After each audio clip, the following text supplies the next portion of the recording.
Okay, welcome everybody. My name is Paul Gross. I'm a senior fellow at the Menachem Begin Heritage Center here in Jerusalem. It's my pleasure to welcome you to the latest in our series of Zoom talks. Usually these take place on a Wednesday, and I'm usually in conversation with a public figure or a journalist or academic about some contemporary issue in Israel. Today is a very special event that we're having. We're launching virtually a wonderful new book by Professor Abraham A. Sion. We're going to be hearing from Professor Sion in conversation with a great Israeli journalist, Lahav Harkov of the Jerusalem Post. So what's going to happen is I'm going to pass over to Lahav very shortly. You can write questions into the Q&A facility that you can see at the bottom of your screen. And hopefully we should have some time at the end of the conversation to just pick a few of those questions to put to Professor Sion. So let me just briefly introduce Lahav Harkov. She is a Jerusalem Post top analyst and a reporter in the Knesset. She was a reporter in the Knesset, for more than 8 years. And she was the newspaper's former news editor and the managing editor of jpost.com. She's now the senior contributing editor and diplomatic correspondent. She's responsible for analyzing and reporting on Israel's relations with the world, the Prime Minister's office, the National Security Council, the Foreign Ministry, and more. She's also a wonderful interviewer and writer, and we're very happy to have her with us today. So, Lahav Harkov, take it away. Thank you for that introduction. We are here to discuss To Whom Was the Promised Land Promised by Professor Abraham A. Sion, who is Professor Emeritus at Ariel University, where for over a decade he chaired the Center for Law and Mass Media. He earned his expertise in the Arab-Israeli conflict through intensive research, international and local conferences, lectures, articles, think tanks, TV and radio shows for over 30 years. He also practiced law mainly in civil and administrative matters, and also served as Deputy State Attorney for Israel. And so Professor Sion is going to give a brief presentation on his book, and then we will have some questions and answers. First, I'll be asking questions, and then we'll take questions from the audience, which, as Paul said, you can enter in the Q&A box at the bottom of your screen. So Professor Sion, take it away. Thank you so much. Good evening. And I'd like to begin by saying that what triggered me to actually write this book is the fact that the whole international community and international organizations regard Judea and Samaria and the Gaza Strip.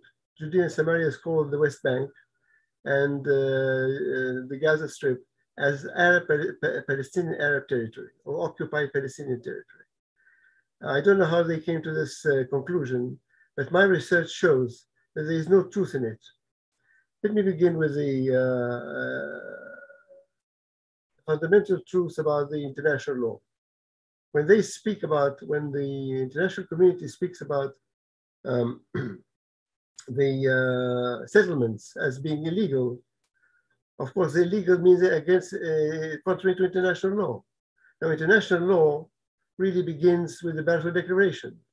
The Balfour Declaration, and then comes the San Remo Resolution, and then, of course, comes the British Mandate for Palestine. If you look at the Balfour Declaration, it says, in 1917, that's over 100 years ago, it says, His Majesty's government view with favor the establishment in Palestine of a national home for the Jewish people only, not for the Arabs, and will use their best endeavors to facilitate the achievement of this object. Now, they did not disregard the Arabs, the non-Jewish communities in Palestine. It being clearly understood that nothing shall be done which may prejudice the civil and religious rights of existing non-Jewish communities in Palestine. They do not speak about Arabs, they speak about non-Jewish communities, because they were the Druze and the Cherkess and the Greek Orthodox and the Catholics, and not necessarily Arabs. So it's not only that they disregard the Arabs, but they did not disregard the non-Jewish communities in Palestine. Now, if you look at this very important document, which is only a few sentences, it says, that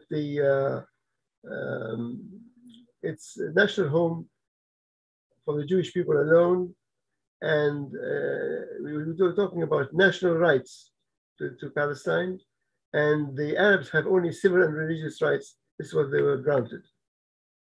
Now, then we come to the San Remo resolution, which is like a package deal. You know, they decided to divide the Middle East. The principal allied powers, the powers who won the war in World War I in 1917, from 1915 to 1914 to 1918, they won the war, and they could actually, according to international law then, at that time, they could annex those areas to themselves. But they did not do that. They decided to go on a project which is called mandates. And what is the mandate? The mandate is to bring the people of the country, of that particular country, to be ripe enough to establish a state. So this was, if you look at the San Remo resolution, it speaks about the mandates of Syria, Lebanon, and Mesopotamia, that's Iraq, on the one hand, and it speaks about Palestine on the other hand. Now, you see the difference in this package deal, the difference in the draft. It says the high contracting parties agree that Syria and Mesopotamia be provisionally recognized as independent states. The same was not applied to Palestine. Why? Because the Jewish people were scattered all over the world. And the promise was done to the Jewish people. And the idea was that the Jewish people would come to Palestine, immigrate to Palestine, become majority, and take over the country, and then they could establish a state. Now, if you look at this San Remo resolution, it says the mandatory will be responsible for putting into effect the declaration, the Balfour Declaration, it being clearly understood that nothing should be done to prejudice the rights, the civil and religious rights of the non-Jewish communities. So it's actually repeating the Balfour Declaration, which is really the core of the whole thing. Now, how come the principal allied powers could do that? They could do that according to international, they had all the authority to do that. Why? Because the Ottomans ruled the country, ruled the Middle East for 400 years, from 1519 till 1919, exactly 400 years. And they had the sovereignty. When they signed this agreement with the principal allied powers, they renounced all their rights, all their sovereign rights to the area, to the Middle East. So now the sovereign rights were transferred to the principal allied powers, who could actually do that. They could decide what to do with the area. So they decided to divide it between the Jewish nation and the Arab nation as a whole. Why the Jewish? Because they were the two contenders at the time. They helped the allied powers to win the war against the Turks, the Jewish people on the one hand, and the Arabs of the Hijaz on the other. Not the Arabs of Palestine, but the Arabs of the Hijaz on the other hand. And therefore, they could establish those states. Now, one cannot say that the resolution does not apply to Palestine, because as the Arabs and their supporters say, because the principal allied powers did not have the right to do that. But they apply to Mesopotamia, to Syria and Lebanon. This is ridiculous. I mean, either they apply to all, or they don't apply to any one of them. So this argument really doesn't really hold water. Then we come to the British Mandate. British Mandate of Palestine is a very important document because it's actually a treaty. Now, international law really is made mainly of treaties and custom. When you have treaties, you don't need custom. Now here it says that the principal allied powers have agreed that the mandatory shall be responsible for putting into effect the Balfour Declaration. It should be responsible. In other words, it's a commitment of Britain to establish a homeland for the Jewish people in Palestine. And very important, another important proviso in the British Mandate It says, whereas recognition has thereby been given to the historical connection of the Jewish people with Palestine and the grounds for reconstituting their national home in that country. In other words, the whole world at that time recognized that the Jewish people are not colonialists. They are coming back to their own land. There's a connection between the Jewish people and Palestine, and also the grounds of reconstituting. They're reconstituting their homeland, their national home in Palestine. Then comes Article 2 that says the mandatory shall be responsible for placing the country under such political, administrative, and economic conditions as will secure the establishment of the Jewish national home. If we look at the whole British mandate, we see that it's all built, it's all constructed for the Jewish, to establish a Jewish nation, a Jewish homeland for the Jewish people in Palestine. Because then there are all sorts of other articles, other terms that say that the British government, who are committed to this, to establish a homeland for the Jewish people, they should allow immigration, they should allow close settlement on land, they should allow industry, trade, and all sorts of economic conditions to bring the Jewish people and the Jewish people alone to become the majority in Palestine, and also to give citizenship only to Jews who come to Palestine. Now, if you look at this, those fundamental truths, they cannot be challenged, they cannot be discarded, they cannot be thrown away. So what does the international community do? They just ignore it as if they never happened, as if they never existed. Now, this is something that I didn't know. I didn't really know the meaning of it before I started this research. I've been teaching international law on the subject of the Arab-Israeli conflict. I didn't know so much about the fantastic meaning of those fundamental truths, of those treaties. Only later I found out that this is actually the basis of the Jewish people in Palestine, in what became Israel. So the Arabs have no national rights here. They have only religious and civil rights, while the Jewish people have national rights in the whole of Palestine. And what happened was Palestine was given to the Jews on both sides of the Jordan. The border was to run as far east as the railway of Hijaz, which is something like 80 to 100 kilometers east of the River Jordan. That was actually promised to the Jewish people.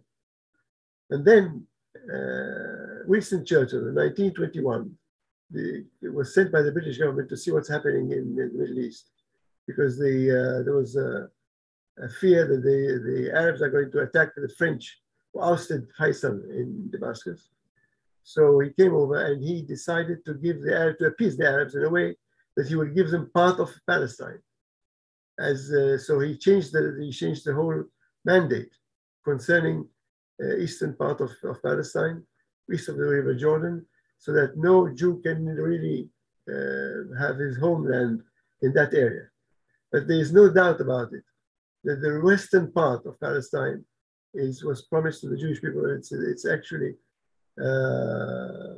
under international law, the Jewish people have all the rights to settle down and to build the settlements, and to also annex the Judea and Samaria, which is called the West Bank, and the Gaza Strip. So this is something which is ignored by the whole international community.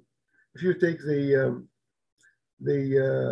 barrier, the judgment of the International Court of Justice on the barrier that was built on the part of the West Bank of Judea and Samaria, you will find that they ignore the fundamental truths, fundamental treaties about the Balfour Declaration, the San Remo Resolution, and the mandate for British mandate for Palestine.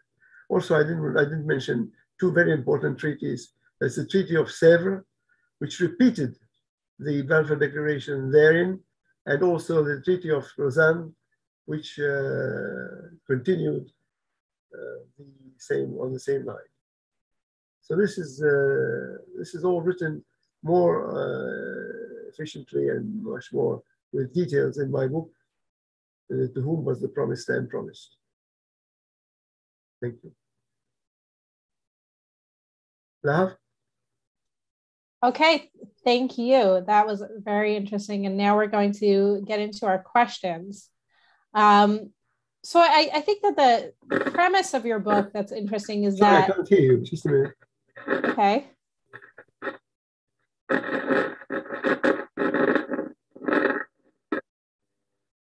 Can you start again? Yes. Do you hear me? Can you hear me? We're hearing some static on your end. Well, yeah, that's better. Okay, great.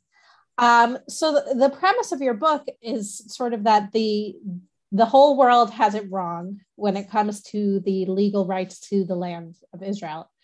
Why do you think that the world is ignoring those points that you had made about the Balfour Declaration, the San Remo Resolution, the British Mandate? Well, I think the world is still anti-Semitic. You know, Herzl tried to stop the anti-Semitism by thinking of if a Jewish state was established, anti-Semitism will vanish. But it did not vanish, it's still here. And we feel it every day.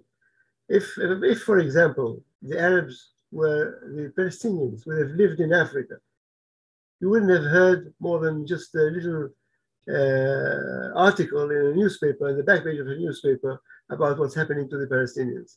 But here, every day, you have Sheikh Jarrah and whatever, all publicized in the whole world because of the anti-Semitic feeling. It's not because they love the Arabs so much, because they hate the Jews. And they feel that the international community feels that that we have actually taken part of the Arab land, and we shouldn't have done that. But this is ignoring the truth. The truth is, as we know it today, it's very, very well detailed in my book, is that this land is not Arab land. Judean Samaria is not Arab land. It is Jewish land, and I'm not speaking now politically. I'm speaking even as a lawyer.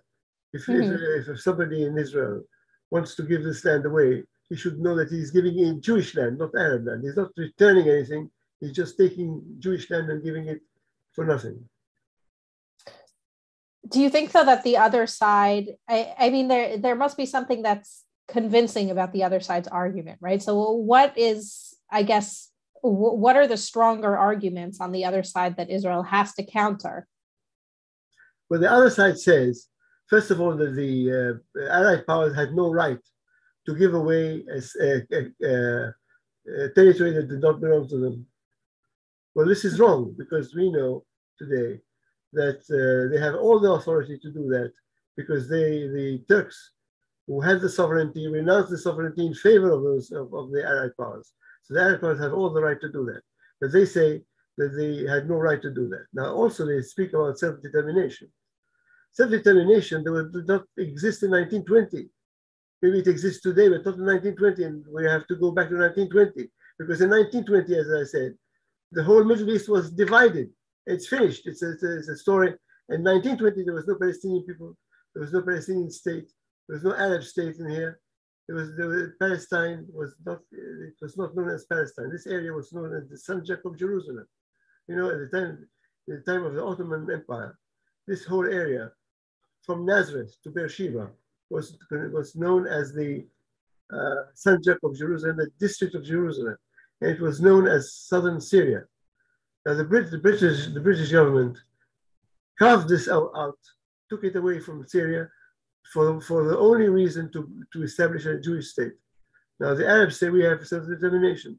Self-determination, first of all, in 1920, there was no such right as self-determination.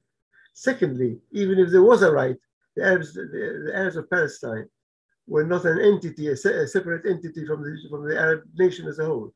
So they couldn't have, even if there was a right, they couldn't have been applied, they couldn't have applied this right to them.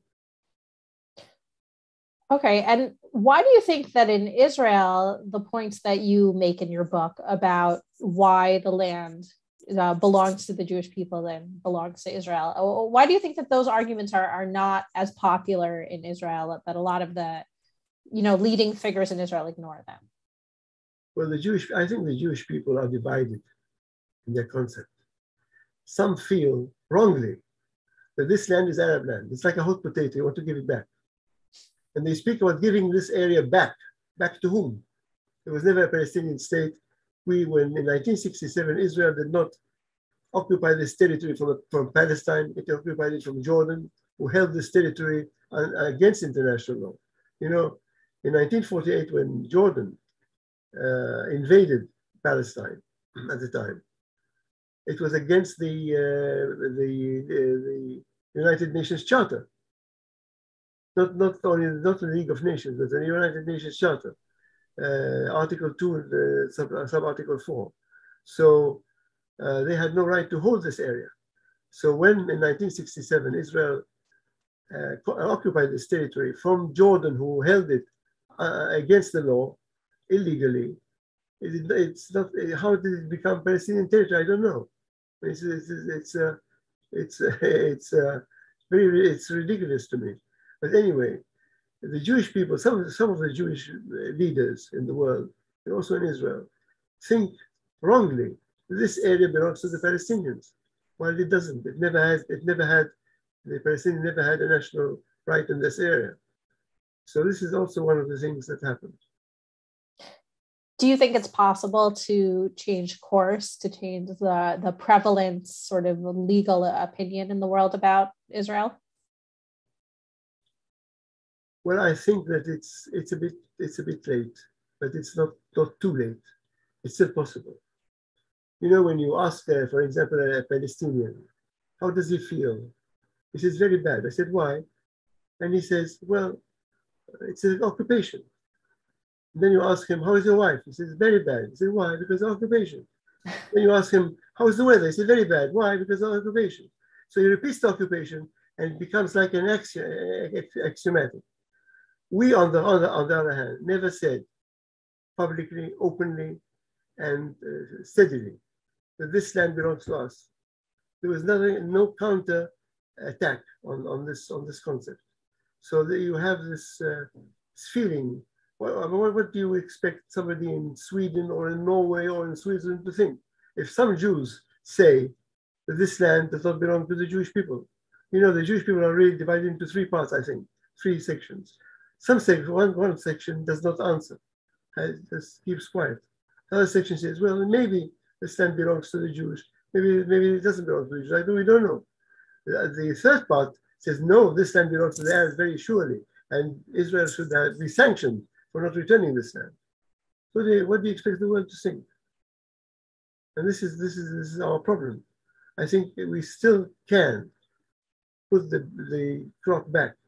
And if we stand firm on our ideas and on the international law, the same law that is saying that the settlements are illegal, on this law, if we stand firm, I think we can really achieve something. So proactively, we were just saying what the problems are, what Israel is not doing, but what can Israel do sort of proactively to make this legal position? What can Israel do proactively to make this position known and to, let the world know, or better know, the legal justification for Israel's presence throughout the land of Israel? Well, Israel should have more hasbara, as we call it, public diplomacy or propaganda. Mm-hmm. Israel needs to explain our position to the whole world. I think it's not a matter of reacting to the BDS or reacting to the world, to the extremists in the right wings and the left wings of the United States and in Europe. I think that Israel should steadily and daily try to explain our position and international law, and that we are the ones who wanted to give Israel is the only country in the world who offered the Arabs a state. The Arabs of Palestine in the West Bank or Judea and Samaria were never offered any state by Jordan. You know, Jordan ruled that area for 19 years, but they never offered the Arabs a state. Egypt ruled Gaza for 19 years. It never offered it a state. The only country that offered them a state and wanted to recognize their self-determination in parts of the Jewish Palestine, you know, the Jewish area, was Israel. And what they did in the Oslo Accords is that they started the terrorist activities against us, and then the whole thing stopped. It was a frustration of a contract, of an agreement, because you know if you look at the Oslo Accords, you see that in every section, almost every agreement, there were about five agreements, 300 pages. In every agreement, there was that everything should be done peacefully and without violence, and there's no mention of a Palestinian state. Right. Yet when Arafat came from Tunis to Israel, to the West Bank and to Gaza, he started terrorist activities, and this stopped the whole thing. This frustrated the contract, the agreement. So back to the legal justification. In Israel, when land issues go to trial, right, and go to the Supreme Court, it's usually about issues of private ownership over land, right? When your book is focused a lot on the international issues, the international law issues. In Israel, domestically, right, when there are trials about land, it's often private ownership claims by Palestinians. Now, and these Palestinians are not Israeli citizens, and there's various disputes about various plots of land. But how do you think that this issue of private Palestinian ownership of various plots of land that Jews now live on, or they claim that they own that land, how does that play into your argument? Could you repeat the question? Sorry, I didn't hear. Sure. The legal cases that go to the Supreme Court in Israel, right, that have to do with land in Judea and Samaria, they tend to be Palestinian claims of private ownership of the land. How do those kinds of claims play into what you've written in the book? Were you talking about the Sheikh Jarrah? Anything. I mean, there's, you know, constantly trial, right? Constantly issues brought to the Supreme Court of Palestinians that say, you know, this quote unquote settlement was built on my land. Let me say this, you know, after the War of Independence, the Arabs fled from Palestine. About 750,000 Arabs fled from the war area. And something like 850,000 Jews came from Arab countries. So there was an exchange of population, actually. The Jews left a lot of land in Arab countries, and the Arabs left land here. So until this is settled anyway, in a peaceful way, this will remain unsettled, because you know, the Arab states invaded. There were 7 Arab states who invaded Palestine, invaded Israel, actually to annihilate Israel, and they did not succeed. That's the Nakba. That's their problem, because they tried to annihilate the Jewish state and they did not succeed. But what happened was there was exchange of population, and there was no matter of, you cannot speak about the land that belongs to the Arabs without speaking about lands belonging to the Jewish people. So this must be settled in a way that is agreeable to both sides. I don't know whether this is going to happen, but it might happen sometime in the future. Mm-hmm.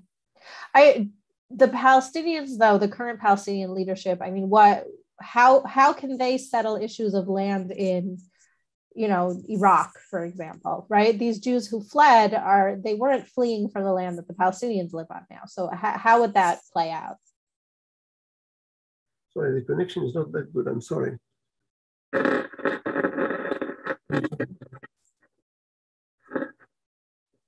Can you repeat, please? Yeah, I'm just trying to, timing wise, I understand why Arabs fleeing the land of Israel and Jews fleeing the Middle East are linked, right? Because they happened around the same time. But in an agreement with the Palestinians or some sort of arrangement with the Palestinians, how could the Palestinians compensate Israel for land, or Jews for land that's in Iraq or Algeria? The Palestinian, it wasn't, the Palestinians don't have a way to compensate for that land. So how does that work, that sort of linkage that you've made? Well, there is a problem with the Palestinian entity or the Palestinian concept. The Palestinians actually were never a separate entity from the Arabs of the area. There was never a Palestinian state. There was never a Palestinian people. The Palestinians only became like a nation in 1964. If you go back, in 1964, the Fatah started, and therefore they had some sort of a Palestinian entity as a nation. But before then, they were not a nation. The Arabs, the Israel was invaded by 7 Arab states. And the people who came, the refugees who came from those states, were those from the states that invaded Palestine, invaded the Jewish state. So the Arabs cannot say that we are Palestinian, we don't know what happened. We're not considered about the Arab states, because the Arab states were in fact, the conflict is not between Israel and the Palestinians, it's between Israel and the Arabs. The Palestinian entity started only later on, say 1988, when they decided on their independence, or in 1964, the most earliest, the earliest time. So where they cannot say, well, we don't know what's happening. We don't care about the Jews who came from Arab countries. They don't concern us because we are the refugees here. It's an exchange of cooperation. Do you think that it's realistic, though, that even if Israel is legally justified in having all of the land of Israel, do you think that it's realistic that there's actually a possibility that view could be accepted by the greater world? First of all, we have to explain the situation. To ask the world to understand us, we have to do a lot of work, because we have been ignoring, we have been very present on this for many years. We haven't really made any explanation or propaganda or hasbara about this situation. So we have to work much harder. I can tell you that the Arabs have invested in Jewish hatred billions and billions of dollars. The Jewish leaders all over the world, and Israel in particular, did not invest even a few $1 million a year for explaining our situation. So if this carries on, it will be very difficult for us to do that. But if Israel starts investing in this and asking the Jewish communities all over the world to help in that, then we can achieve a lot of progress in it. Why did you decide to write this book now? These legal issues have existed for decades. So what inspired you to write this? Well, after the Oslo Accord, after the Oslo Agreement in 1993, Israel fought the government of Israel at the time. And mainly the foreign secretary, so foreign minister was Shimon Peres. Thought we don't need any hasbara anymore. And we don't need to explain ourselves because we made peace with the Arabs. While the Palestinians actually used this opportunity to make a lot of propaganda for themselves. We were very complacent on this. We hardly did anything to change the situation. So this is very unfortunate. But now, if we want to change the situation, and we can do that, I believe we can do that. We should work on it every day of the week. So if I could ask you a political question, do you think this government is capable of working on it? Sorry? If I could ask you a political question, you can. Yes, definitely. Do you think this government is capable of working on it in the way that you think it should? Yes. Well, I don't think I didn't think that any government since Shimon Peres could really did anything to do that. You see, when you put things on a scale and you think what's important, what isn't, I don't think that any Israeli government since the 1993 made any effort to prove that we are the only ones who in this confrontation, we are the only ones who are craving for peace. And it's not only the current government. The current government is much worse than the former one. But I wouldn't give much credit to the former government. You know, the government of Netanyahu. I don't think they did enough to explain our position. I was in the United States in the last decade for many times, from coast to coast, and I went to also universities and spoke to all sorts of communities and students. And I found that they know very little about the situation. And when I tried to explain to them the situation, they said, well, nobody says that. Nobody ever mentioned that. So what were you bringing something new? We don't know anything about it.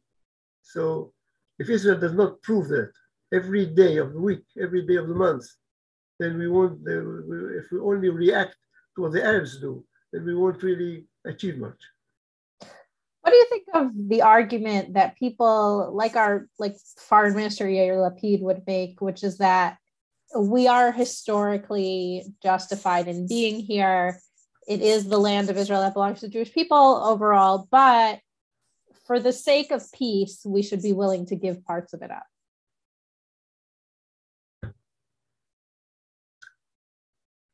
Well, I believe that peace should be given for peace. I don't believe you can bribe anybody by giving land for peace. Now, what is the most important hint that your enemy wants to make peace with you? I mean, you make peace with enemies, you know. You don't make peace with friends. You make peace with an enemy. How do you know that this enemy really means that he wants to do peace? Only by one way, is how he teaches his children about the new situation. Now, from the very beginning in 1993, the Palestinians told their children that the greatest achievement that they can think about is to blow up buses and to blow up cafes and kill Jewish people. So there was no reason to think that they are going for peace. And I'm surprised that the Israeli governments all over the years did not think that this was the situation. Now, I served in Gaza, you know. I was a military judge there. And I used to walk the streets of Gaza in a very simple way. I was in uniform and I didn't need any weapon. I could go to restaurants and have lunch or have dinner. And I wasn't poisoned, I wasn't stabbed, I wasn't killed. That was before 1993. Look at the situation today. So you can see that the Palestinians have no interest in peace, really. That's my opinion, and I think many others support this opinion. I don't think they have any. What they want to achieve is to annihilate the Jewish state. That's all. I don't think they are interested in having a state, because you know they could have had a state with Ehud Barak. They could have had a state with other prime ministers who offered them 90%, 98% of the land of the West Bank and the Gaza Strip, but they were not interested in that. What they were interested is to bring to the end the Jewish state. So this is the situation. All right, I'm going to take some of the questions from our audience now. First question is from someone who didn't write their name, is about the International Criminal Court, the ICC, the International Criminal Court. And this person wants to know, now that Fatou Bensouda, the chief prosecutor, is gone, is there a possibility that the ICC will accept the legal arguments that you have laid out in your book? I don't think so. I'll tell you why. Because you come up with an argument, a new argument that hasn't been established before.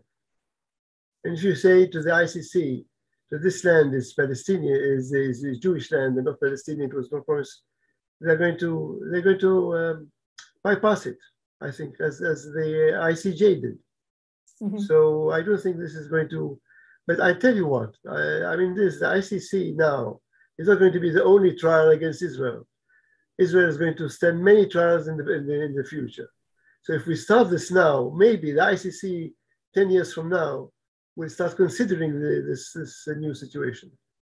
Do you really feel that the parties will change positions and actions they've taken for about 100 years? Is that realistic? Really? Are you receiving the question, Abraham, in the chat? I sent it to him. Can you send me the chat? Yeah, it was sent. Can you open the chat box at the bottom of the screen?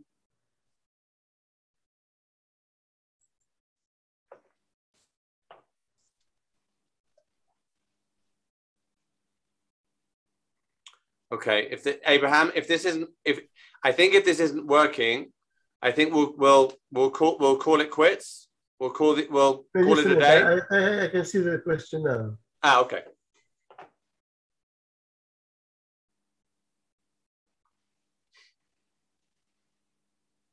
Yes, well, I think it's realistic. I think, as I said before, if we repeat that and we explain it very well, not just to the governments, but also to the public, it's very important to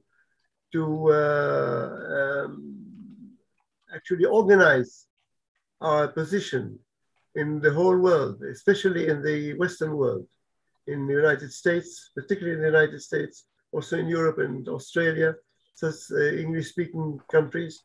If we repeat our stand and say it again and again, that the area, the Palestine, actually was promised to the Jewish people.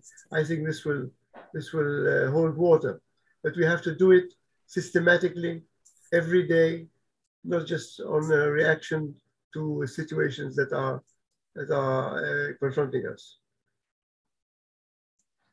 Okay, I'm sending you the next question to also read. This question is from Shmuel Yerushalmi, and I'll summarize. Does the left's denial of Israel's right to the land hurt the chances of peace? I think so, very much so. I think that I think the Oslo Accords actually deferred peace for 100 years. It changed the whole situation, because as long as the Arabs of Palestine and the Arabs who are against us feel that they can annihilate Israel, that they have still a chance to do that, they will not come to peace. They will not make any peace with Israel. I think that the only way that they would make peace is that they know that there is no chance of annihilating the state. And the moment we give them the feeling that it's very near, that all they have to do is just another pinch, another switch to achieve this object, then they will not make peace. So I think that the left denial of Israel's right is really hurting our chances for peace, no doubt about that. Okay, next question is from Sharon. Even if Israel has the legal right, as you argue in your book, is it in Israel's interest to rule over so many Arabs in Judea and Samaria who might not want to be Israeli? What are we doing now? I just sent you. We have 1.8 Palestinians in Israel. Right. And no, but there's even more in Judea and Samaria and Gaza. Sorry? There are even more in Judea and Samaria and Gaza. Yeah, but